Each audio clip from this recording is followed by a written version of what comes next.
satu-satunya perempuan yang bisa menduduki posisi tertinggi di Indonesia itu hanya Megawati Soekarno Putri.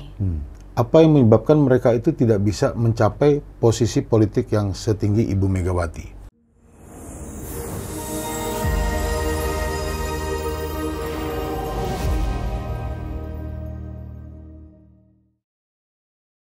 Selamat siang pemirsa.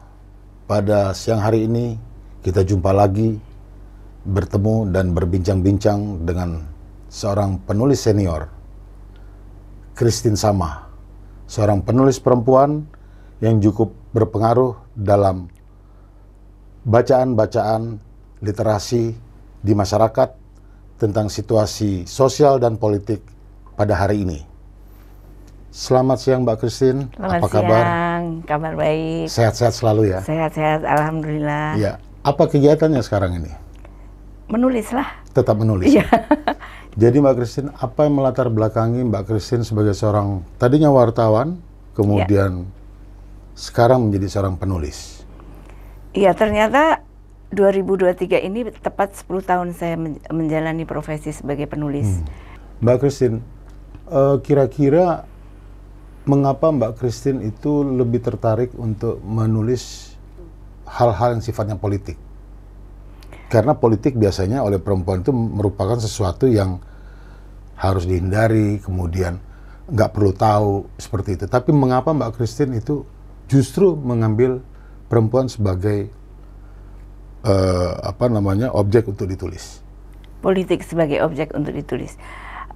Sebetulnya banyak juga bidang lain yang saya tulis. Saya juga menulis biografi, menulis tentang self-help, self-healing juga gitu. Kemudian tapi mungkin kenapa jadi terjun berminat menulis politik, mungkin karena waktu itu tercemplung. Awal mula waktu di Suara Pembaruan dulu saya wartawan politik. Diceburin menjadi wartawan politik, dan pada saat itu menjadi sangat menarik karena harus meliput peristiwa politik yang besar, transisi demokrasi dari tahun 96 hingga 98. Nah, itu bagian yang mematangkan dan mematangkan saya sebagai jurnalis dan membuat saya juga lebih mendalami bidang politik. Itu sih sebetulnya. Jadi karena bekal itu yang kemudian saya lebih banyak bisa melihat perkembangan politik. 22 Desember itu adalah Kongres Perempuan, apa yang pertama atau yang kedua ya? Tapi yang jelas pertama 1928. 22 Desember pada waktu itu. Yang dimana perempuan bersama seluruh rakyat itu berhadapan-hadapan dengan kolonial Belanda. Tapi di samping itu dia juga memperjuangkan seperti katanya Mbak Christine, hak-haknya kaum perempuan di dalam perjuangan maupun di dalam masyarakat. Artinya saat ini walaupun sudah hidup di dalam alam demokrasi, apa yang menyebabkan yang namanya hak-haknya perempuan itu sendiri yang belum bisa didapatkan? Apakah ini salahnya kaum perempuan ataukah ini salahnya masyarakat atau bagaimana menurut Mbak Christine? Kalau saya lihat sekarang ini memang budaya patriarki masih sangat kuat, terutama kalau kita lihat di politik ya. Di politik itu budaya maskulinnya ya, aroma maskulinnya sangat kuat. Contohnya apa Mbak? Contohnya kita bisa lihat misalnya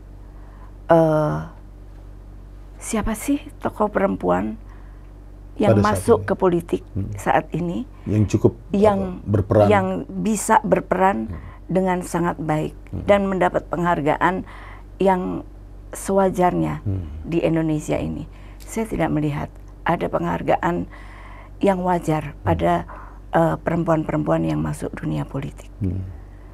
Saat ini kalau saya lihat satu-satunya perempuan yang bisa menduduki posisi tertinggi di Indonesia itu hanya Megawati Soekarno Putri.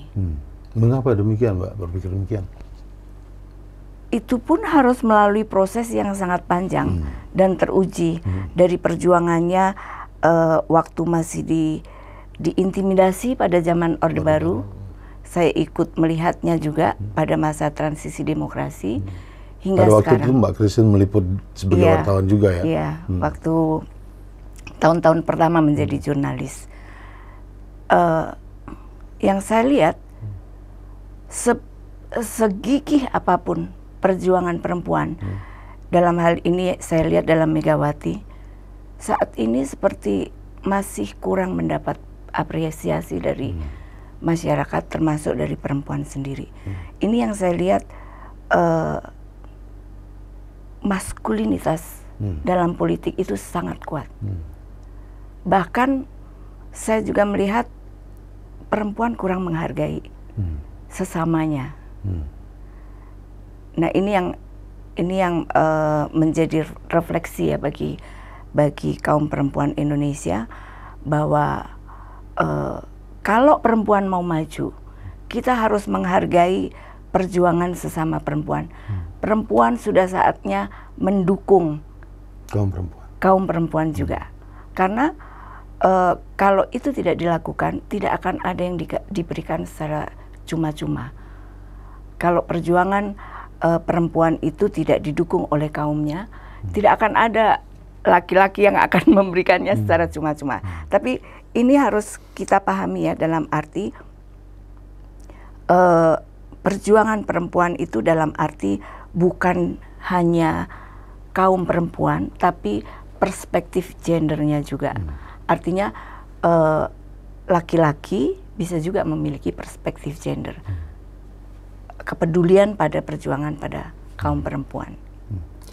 Bu Megawati Soekarno Putri memang adalah salah satu perempuan, atau mungkin satu-satunya perempuan yang mengalami pasang surut dari zaman dia sebagai anaknya Bung Karno, kemudian ditindas oleh Orde Baru, kemudian melakukan perjuangan, dan kemudian bangkit bersama PDIP, sampai saat ini tetap eksis berada yang paling tinggi. Tapi pertanyaannya, mengapa kemudian kaum perempuan yang lainnya itu tidak sanggup atau tidak bisa mengimbangi sama seperti Ibu Megawati? Padahal mereka ada dalam politik, mereka ada di legislatif, ada di pemerintahan, ada di yudikatif juga. Namun, apa yang menyebabkan mereka itu tidak bisa mencapai posisi politik yang setinggi Ibu Megawati? Apakah karena memang Bu Meganya memang hebat, atau memang saat ini tidak ada perempuan yang bisa mencapai seperti Ibu Mega dalam menghadapi tekanan dan segala macam tadi, Mbak? Perspektif maskulinitas itu masih sangat kuat. Jadi aspek maskulinitas di kalangan laki-laki ataukah di kalangan semua? Baik di laki-laki maupun perempuan. Perempuan yang bisa tampil di tingkat nasional itu harus menampilkan juga maskulinitas. Seperti halnya Bu Mega melawan Orde Baru. Seperti halnya Susi Pujiastuti yang dengan tenggelamkan kapal. Nah, dia bisa tampil. Tapi kita lihat misalnya Puan Maharani. Apa yang kurang dari Puan Maharani? Saya melihat dia meniti karir politik dari sejak dia masih mahasiswa. Sejak dia bahkan mungkin masih SMA, dia sudah mengikuti ibunya. Jadi politik bukan hal baru bagi dia, dan dia melewati itu. Dia ikut menangis bersama ibunya ketika diintimidasi pada masa Orde Baru, dan dia meniti karir politiknya dari DPC semua level. Tapi kita lihat, adakah yang memberi apresiasi pada Puan? Bahkan mungkin kalau kita menjadi Puan, bingung juga kenapa, apa yang kurang dari tangga yang dia tapaki.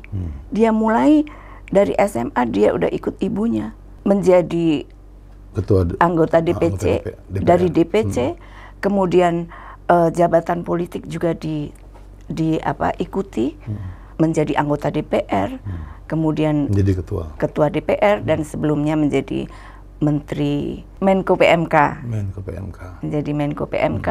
Jadi artinya dia bukan kader karbitan yang tiba-tiba masuk dunia politik. dia mengalami pasang surut politik juga. Tapi karena dia tidak menenggelamkan kapal atau dia tidak melakukan sesuatu yang maskulin dia kurang muncul. Ini bagi saya perspektif perempuan pun harus diubah, bahwa membicarakan stunting, membicarakan hak ibu untuk menyusui bayinya, hak ibu untuk memperoleh cuti hamil ya, dan sebagainya, itu juga penting, dan itu justru menjadi basic, menjadi fondasi kehidupan berbangsa kita. Tapi yang berjuang di ranah itu kurang mendapat tempat. Tidak seperti perempuan yang berlaku maskulin, yang melawan sebuah rezim. Itu yang membuat jadi perempuan-perempuan yang masuk dalam politik menjadi tenggelam. Dan ini menurut saya refleksi di Hari Ibu, bahwa kita juga harus mengubah perspektif kita, bahwa saya terakhir menulis buku Perempuan Politik Bergerak. Di situ banyak sekali kiprah kaum perempuan yang sangat hebat dari seluruh Indonesia ini, dari berbagai daerah. Mungkin ada satu yang bisa Mbak quote untuk bisa jadi siapa ya? Perhatiannya para penonton. Iya. Di buku ini salah satu yang saya tulis itu kisahnya Jul Takaliwang, yang dia harus berhadapan dengan korporasi tambang perusak lingkungan. Perjuangannya sangat hebat, tapi mungkin karena dia di daerah, jadi perjuangannya kurang bunyi di tingkat nasional. Dan ini sebetulnya perjuangan yang sangat hebat. Bagaimana dia harus melawan perusahaan tambang besar. Dan Jul Takaliwang ini kalau salah juga sempat dipenjara karena berhadapan dengan itu. Dan dia mendapatkan penghargaan dari negara lain, tapi tidak mendapat apresiasi di dalam negeri.